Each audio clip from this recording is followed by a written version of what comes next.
Subscribe now and press the bell icon. Never miss an update.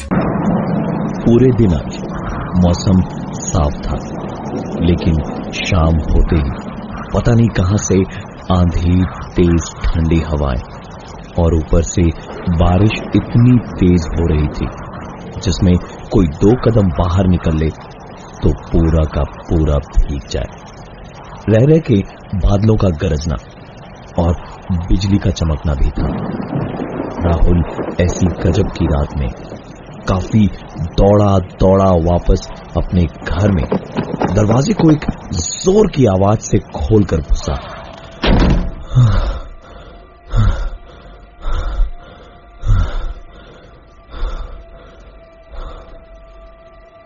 तौलिया लेकर राहुल ने अपने सर को पोंछा और आराम से कुर्सी पर बैठकर पैकेट निकालकर उसने सिगरेट जलाई। यूं तो राहुल को भी मालूम था कि सिगरेट पीना शरीर के लिए कितना हानिकारक होता है, लेकिन उसे सिगरेट पीने की बुरी लत लगी हुई थी। 2 या 3 ही कश मारे होंगे जब उठकर एक पानी की बोतल ले आने का ख्याल आया। 4 कदम पे ही फ्रिज था। आधी जली सिगरेट को ऐश ट्रे पर लगा के राहुल उठा और फ्रिज की तरफ जाकर उसने फ्रिज का दरवाजा खोला और पानी की बोतल ठंडी कौन सी है ये देखते वक्त उसे एक आवाज सुनाई दी। पलट के राहुल ने जब देखा तो उसे दिखा कि ऐश ट्रे में उसकी सिगरेट घिस के बुझाई हुई थी और बुझने के बाद धुएं की पतली सी लकीर अभी भी निकल रही थी। राहुल सोच में पड़ गया कि उसने सिगरेट खत्म की भी थी या नहीं। पानी की एक बोतल लिए हुए वो ऐश ट्रे के करीब गया और उसने आस पास देखा। सारी चीजों को ध्यान से देखने के बाद उसने दूसरी सिगरेट जलाने के लिए जैसे ही माचिस जलाई कि किसी ने उसकी माचिस फूंक मारकर बुझा दी। राहुल ने दोबारा एक माचिस जलाई तो दोबारा उसके साथ वही हुआ। किसी ने उसकी जलती हुई माचिस को दोबारा बुझा दिया। राहुल तुरंत उठकर अपने कमरे में गया और कमरे का दरवाजा बंद करके उसने सारी खिड़कियां बंद कर दी। तेज हवा के अंदर आने का अब कोई रास्ता नहीं था। रात काफी हो चुकी थी। राहुल सोने को लेटा ही था कि कमरे की बत्ती चली गई। खिड़की के बाहर भी अंधेरा ही अंधेरा था। चारों ओर का सन्नाटा सिर्फ झिंगुरों की आवाज और रह रह के कड़कती हुई बिजली की आवाज से जब टूटता तो सिहरन पूरे बदन में दौड़ जा रही थी। राहुल चुपचाप बिस्तर पर लेटा हुआ था जब उसको एक तेज मगर जानी पहचानी आवाज सुनाई दी। घर में लाइट नहीं आ रही थी तो हॉल का पंखा कैसे चल रहा था, ये एक सवाल राहुल को खाए जा रहा था, क्योंकि पूरे घर की इलेक्ट्रिसिटी सिंगल फेज ही थी।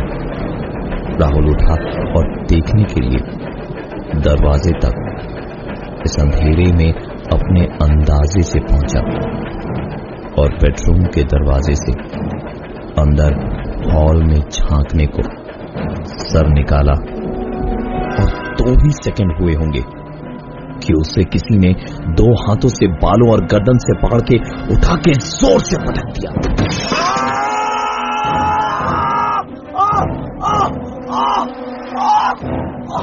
और वहीं चीखते चीखते राहुल बेहोश हो गया।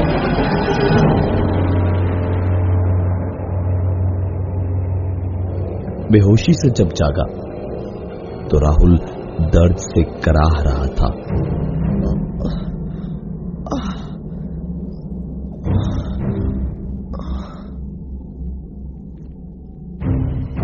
सर पे हाथ रख के देखा तो वहां से खून बह रहा था।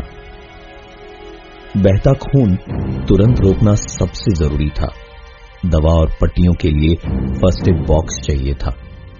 इस घर में काफी सालों से राहुल रह रहा था, तो अंदाजे से उसे याद था कि वहीं सामने अलमारी में फर्स्ट एड बॉक्स रखा होना चाहिए। अलमारी तक पहुंचकर राहुल ने अलमारी को खोला और ऊपर वाले रैक पे फर्स्ट एड बॉक्स ढूंढने को हाथ रखा भर था कि राहुल का हाथ पकड़कर किसी ने उसे खींच खींच कर अलमारी के रैक्स पर मारना शुरू किया।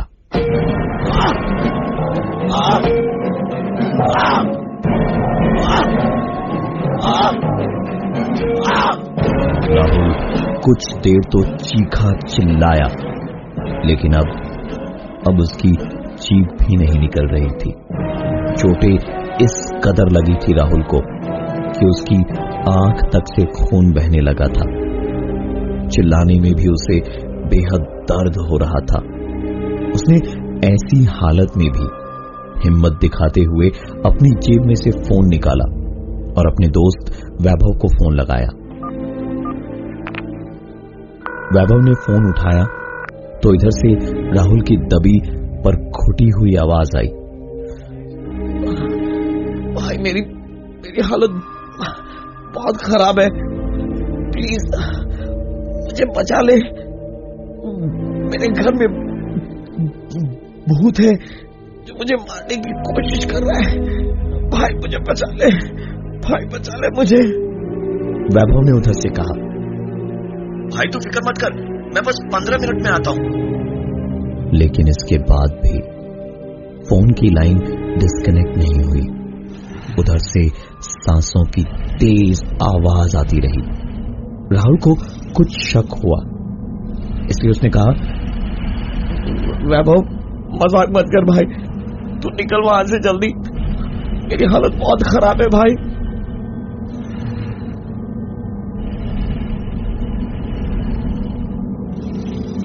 इसके जवाब में वैभव के फोन से एक दूसरी आवाज आई, वैभव को तो 15 मिनट लगेंगे तेरे घर पहुंचने में, लेकिन मैं यही हूं। राहुल के हाथ से ये सुनकर फोन गिर गया और वो फिर रोते रोते चीखा, कौन हो तुम? क्यों मुझे मारने पर तुले हुए हो? कौन हो तुम? मुझे नजर क्यों नहीं आ रहे हो? कौन हो? कौन हो? बदले में उसको जवाब बातों से नहीं, हरकतों से मिला। सामने बाहर जाने का दरवाजा धीरे धीरे अपने आप बंद हुआ और उस दरवाजे की कुंडी अपने आप लग गई। राहुल के लिए वैभव का इंतजार करना भी सही नहीं था। उसने अपनी बची खुची ताकत बटोरी और दरवाजे तक दौड़ के पहुंचा और जोर जोर से दरवाजे पर मारने लगा और चिल्लाने लगा, मुझे जाने दो, मुझे जाने दो यहां से, मुझे जाने दो, मुझे जाने दो, मुझे जाने दो।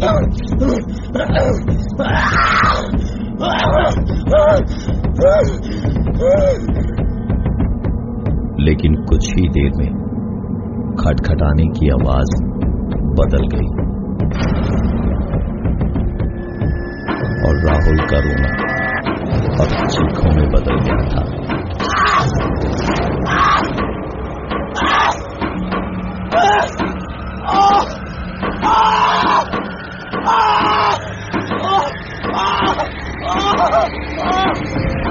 राहुल को लग रहा था जैसे उसके बाएं हाथ पर कोई बुरी तरह से मारे जा रहा था और तभी उसको किसी ने पीछे की तरफ धक्का मारा।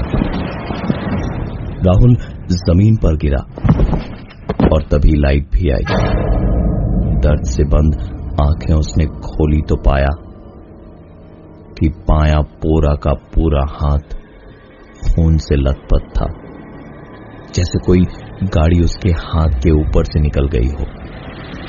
उसने अपना दायां हाथ उठा के देखा तो उसमें एक हथौड़ा था और इसी हथौड़े से उसने खुद के बाएं हाथ का ये हाल किया था। राहुल एक बार फिर बेहोश हुआ और हथौड़ी उसके हाथ से छूटकर जमीन पर गिर गई।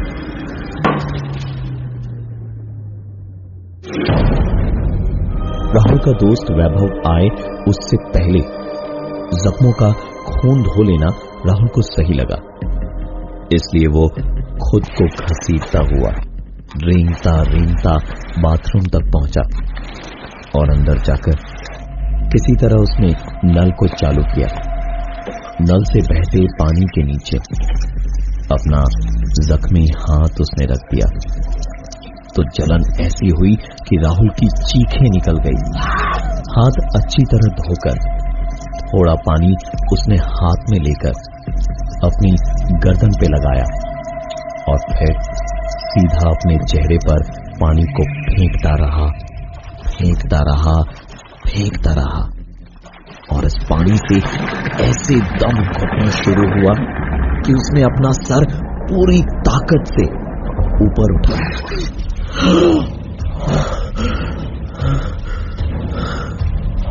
और हांफने लगा, बुरी तरह से सांस लेने के लिए।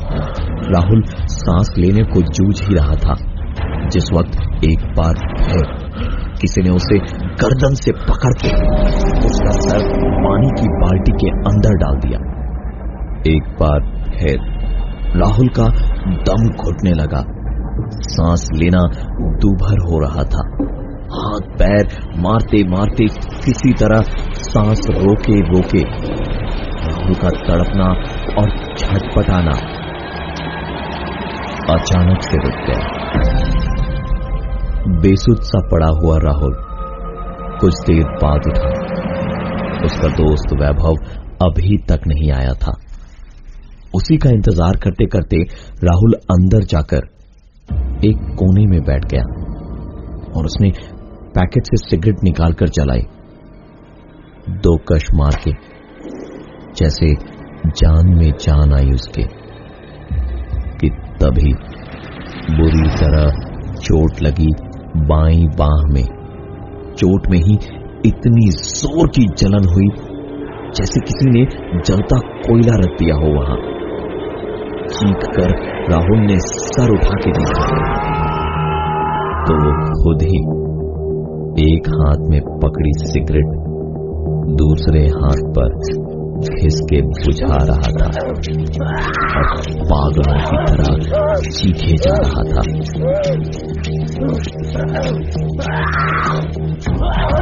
कुछ समझ में आ पाए उसके पहले ही उसका हाथ जैसे उसके काबू में था ही नहीं। उसने दूसरी सिगरेट उठाई और जलाकर 2 कश मार के इस बार ये सिगरेट अपने हाथ पर दोबारा से बुझाई। शायद ये भी कम था क्योंकि इसके बाद की अगली सिगरेट सीधे 4 कश के बाद बालों के बीच से अपने सर पर उसने बुझाई।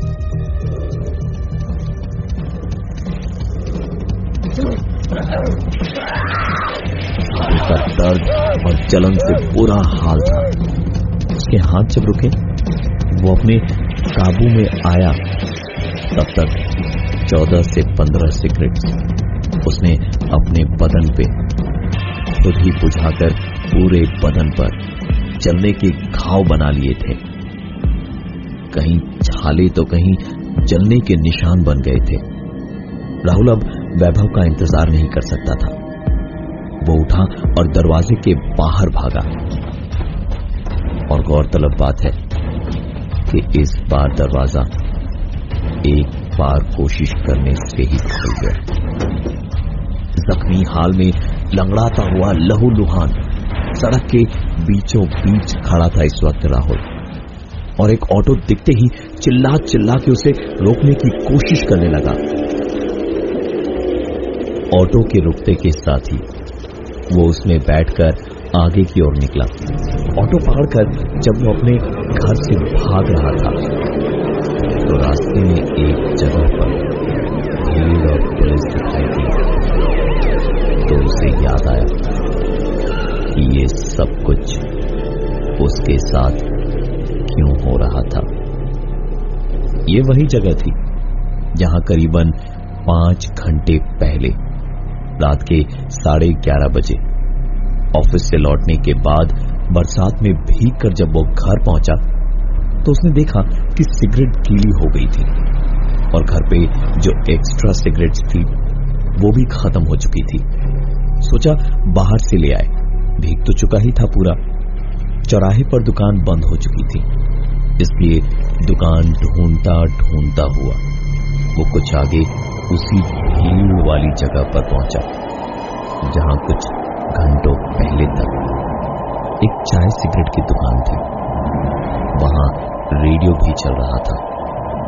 दूर से बरसात में स्टोव की आवाज और उसी में रेडियो की आवाज आ रही थी जहां एक आरजे बोल रहा था, ऐसी भयंकर बरसात में जरा संभल कर बाहर निकलिएगा क्योंकि काफी नुकसान हो सकता है। शहर में बहुत तेज बारिश हो रही है। और फिलहाल हमारे रेडियो स्टेशन पर आपके लिए अगला गाना।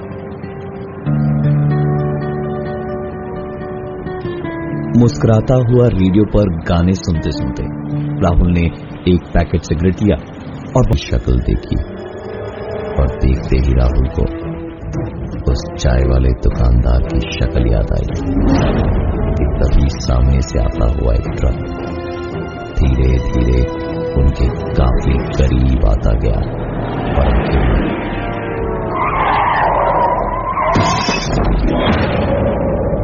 ऑटो को कुचल के आगे निकल गया।